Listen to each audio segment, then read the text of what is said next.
Hey, how's it going, guys? In this video I want to show you guys how you can take a circuit that powers the entire lights in a room and divide them into two separate circuits.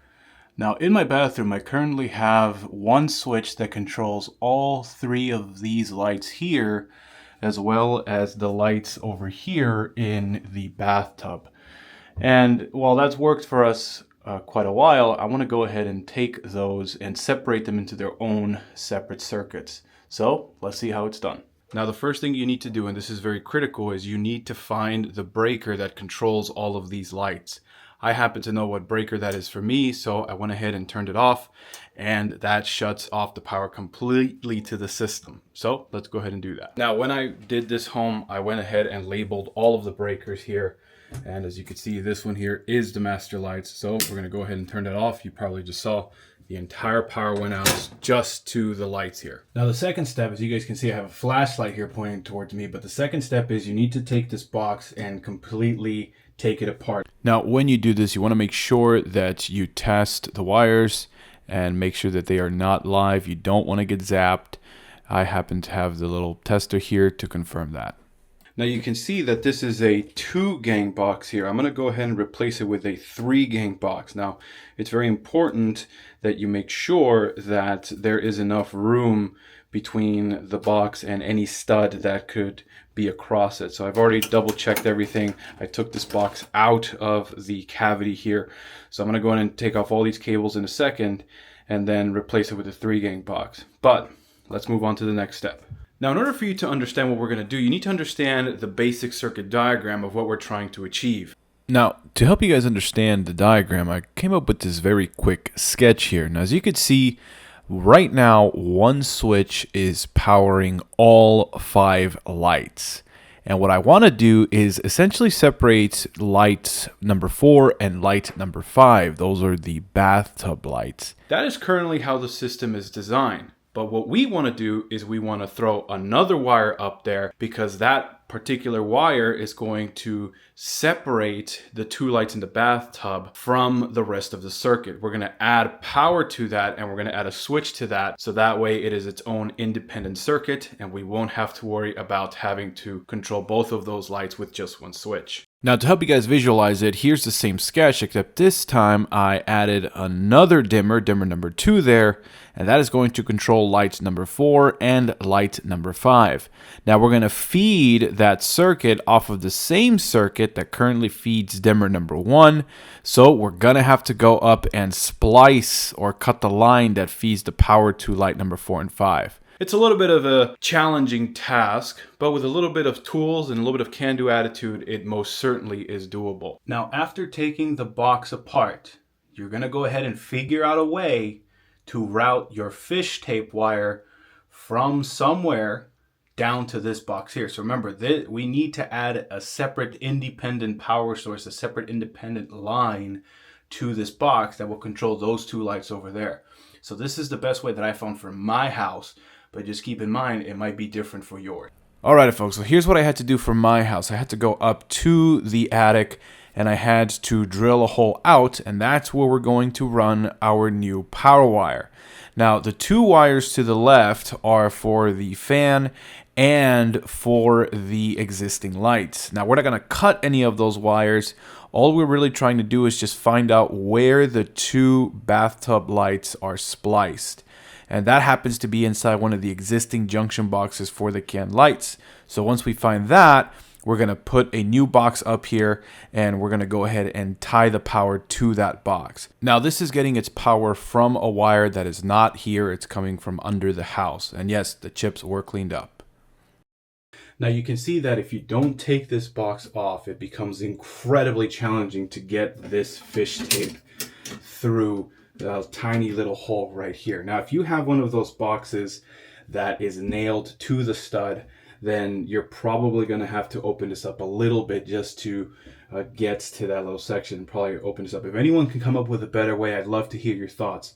But for this particular box, that's what I had to do. I had to take it off. So let's go ahead and tie our wire to our fish tape and yank it up. So I have my wire here. This is 14.3, okay, and we're just going to go ahead and attach it to our fish tape. So I'm going to make a little hook on this ground wire here.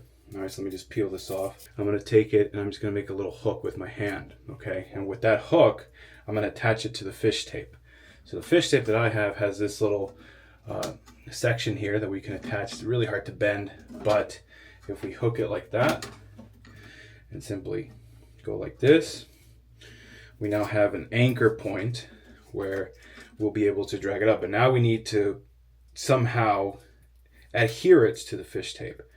So we're going to go ahead and just use some good old electrical tape here. All right, so just go ahead and do that. And once we have that, we're going to go ahead and yank it up. Now it's very important that you make sure you have enough tape on here. You don't want to yank this thing and then have it come apart. Okay, at that point, you're basically screwed and you have to reroute the fish tape again down to this cavity here. So it's better to be safe than sorry. I put a lot of fish tape in here. Let's go ahead and yank it up. Now, if you're doing this alone, just remember to take your time and don't tug too hard. Otherwise, you're going to release that wire and you're going to have to do this all over again. All right, so you can see we successfully routed the fish tape over to the attic up there. I gave myself about 2, maybe 2.5 feet of extra wire just in case, but I think at this point we can take this wire and cut it. Always give yourself a little bit of extra. You never know, right? Better to be safe than sorry. Now, at this point, you can start to remove all of the wire nuts or Wago connectors or whatever you have and release the wires. Remember, the breaker has to be off. You don't want to get zapped. But once you have those off, you can, of course, start to yank on the box and release the box from the cables. It might be a little hard, but just take your time and just yank the cables out. Don't tear anything. And once it's out, you're good to go. One of them is power, one of them is for the fan, one of them is for the independent one that we're adding for the bathtub, and one of them is for the other 3 lights. It goes without saying, wear some damn safety glasses and protect your ears. This thing makes a lot of noise. Not only that, be careful not to cut these wires. Now, since I need room for a 3-gang box, I went ahead and took the oscillating tool and just cut the extra area that I needed in order to fit this 3-gang box. You can try to get away with a 2-gang box, but I'm going to tell you right now, you're going to have a hard time closing that down. So just bite the bullet and fit a 3-gang box in there. Okay, so we have the box attached and we have the wires routed, right? So see, this box is not going anywhere. And we have our new wire over here. So let's go ahead and clean this up a little bit so we can at least get some of our lights back. And then we'll focus on this. Now, at this point, if your circuit is like mine, where you have just one wire providing power, then you can start grouping all of the corresponding colors together. So the black wires go together, the white wires go together, and the ground wires go together. Now, in my case, I added just one switch to test the lights, but other than that, it is the same as any other circuit. And just take your time. If you labeled it, then good. If you took pictures, that's even better. But don't rush it. Just make sure that you group everything together correctly, and everything should turn on just as we should expect it to. All right, guys, let me give you a rundown of how this is going. So I took the liberty of, taking all the ground wires here, just grouping them all together. We're going to go ahead and do that since it's going to happen anyway, right? I gave myself this extra ground wire just in case the one that I buy, the plug, doesn't have a ground wire sticking out of it like this one does. These are the wires for the fan. Okay, so we're just going to go ahead and put those over there. These are the wires for our new circuit, which is going to control the bathtub lights. And this is the power wire, okay? Now, don't worry about this one right here right now. Your home is probably going to be way better than mine, right? Welcome to Home Owning 101. But this was here like this when I purchased this home. So I don't know how they routed this wire that controls all the lights. But that's not our problem. We're really only concerned about our new circuit. So for now, everything except the fan will work. Actually, before we go ahead and cap some of these off, let me hook up the fan very quickly just so that we can have a little bit of satisfaction that everything is back to normal. All right, so I have most of the wires hooked up. The last remaining step is, of course, the neutral wires. So I'm going to go ahead and do that right now. At the end of the day, we got everything grouped together. We have the neutrals grouped together. We have everything where it needs to go in terms of grounds. We have the loads attached back to the switch. So once you've completed everything, the only wire you should have left is this hot wire here. There should be another one, which we haven't added yet, that's going to power the lights up there, right? And we're going to tap it off of the yellow wire, but we're not there yet. When you group all of this together, the last wire should be the black wire coming from your new line. So let's go ahead and flip that breaker and see if everything works. So as you guys can see, everything is right back to normal, exactly how we had it, right? So the circuits are being powered by one switch still, which we're going to change in a second. But we now know that we put everything back together. The fan is working. So now comes the real part. We now have to split the circuit. Let's see how it's done. Alright guys, so unfortunately my camera died and it did not record this next step, but essentially all we are trying to find is where we can split those two lights. In other words, where can we cut the circuit so that way we can splice our new power line to that cut line. So we're finding that red arrow right there. And in my case, it was inside a junction box of the existing canned lights. So once you find a location where you can cut that circuit, go ahead and either disconnect it or cut it. Now, if you cut it, you got to make sure that you remove the wires. Otherwise, they could be live, right? So don't just go in there and cut the wire. Make sure you also disconnect it to whatever junction box it's hooked up to. In my case, I didn't have to cut it. All I had to do was disconnect it via a wire nut from an existing light junction box. And once you disconnect it, you're going to install a new junction box. In my case, I went with a metal box. You're going to run that disconnected line to that metal box, and you're going to run your line that you fish taped into that box as well, and you're going to connect them together. So that's all we did in this next step. We found that red arrow right there, we disconnected it from the circuit, and we put it in a junction box. Okay. Alrighty folks, so here's so far the update. This of course is the wire that's coming down from the switch that we just routed it to. So all that fish tape stuff, all the stuff that we just did, this is that wire. Okay. This is the wire that comes from those two lights. Okay, now I disconnected it from the main junction box and routed it over to this box here now. Okay, I have two Romex fittings here, 1, 2, right, for both wires. And what you're gonna need is, again, 2 wire nuts, a ground wire nut, and don't be a lazy bastard. Make sure you put a ground screw in there. Okay, a lot of these boxes that I open up don't have ground screws, and I have no idea why. Just don't be lazy. Go ahead and do that. Most of these boxes have this little indentation right here, this little punch that has a hole on it, and that's usually where you put your ground. Okay, so that's what we're going to do right now. Alright, the final step is to, of course, take your ground lug here. Go ahead and just wrap that in there. Take off this piece of paper here. Make sure to clean up your mess, folks. Don't be disgusting. And what we're really going to do is just put these two together along with this guy right here. Okay, and that should fully get this thing going. All right, so that connection is now complete. All right, so everything in here is connected as it should be. So now we can close this box up. So I'm going to go ahead now, and I'm going to go ahead and, of course, put some staples on these wires later. But for now, I just want to get this thing finished. Okay, so now we have that all good to go. Let's go ahead and close this box off. Now, I'm not really sure why, but I really struggled closing this box. Now, it goes without saying that the wires correspond to each other, right? Black with black, white with white, and ground to ground. Okay, the box is closed off. Now, I'm going to put a label on this later to signify that. I actually like to label a lot of my circuits, but for now, we're just going to go ahead and head on back downstairs to see what we need to do. Now, before we do anything, let's go ahead and turn on the lights and make sure that we successfully disconnected those lights from the circuit. All right, so as you guys can see, the lights have been successfully disconnected. These are no longer getting power.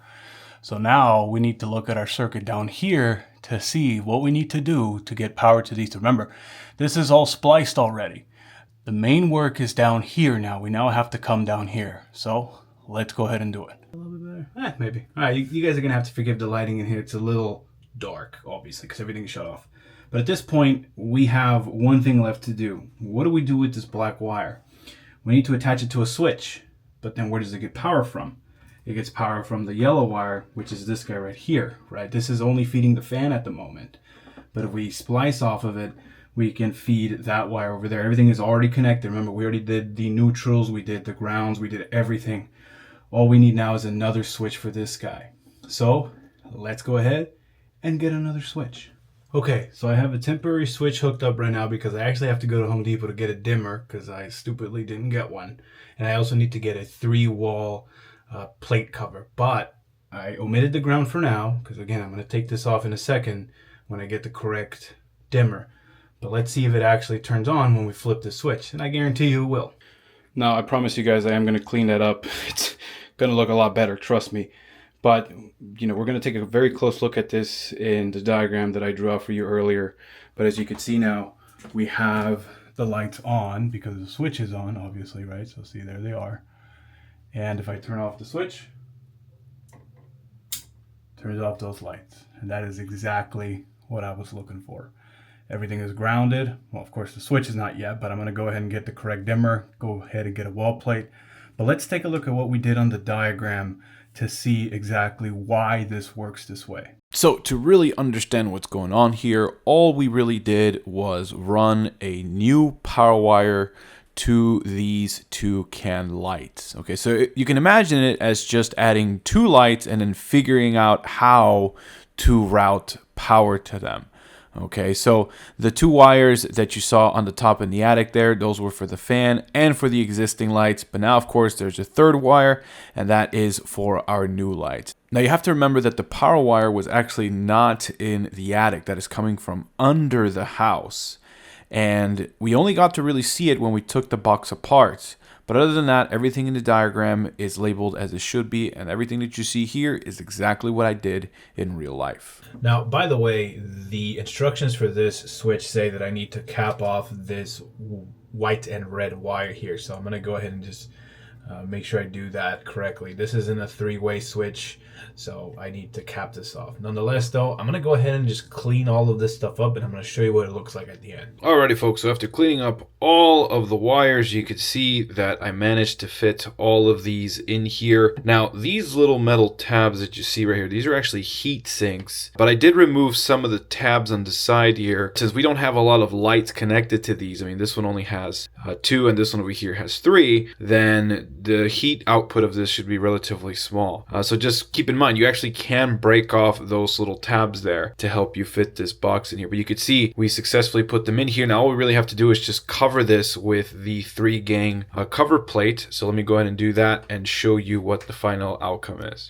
Now finally, folks, after putting everything together, you could see that the wall plate is installed. This is probably one of the most difficult parts of this install, right? Is making sure that you can get all this lined up. But it's absolutely perfect. Let's see now what we accomplished. So going back to this bathroom, as you can see now, when I turn off this light here, of course it shuts off everything, but I can have the 2 lights in the bathtub and shower turn on independently from the other 3 lights.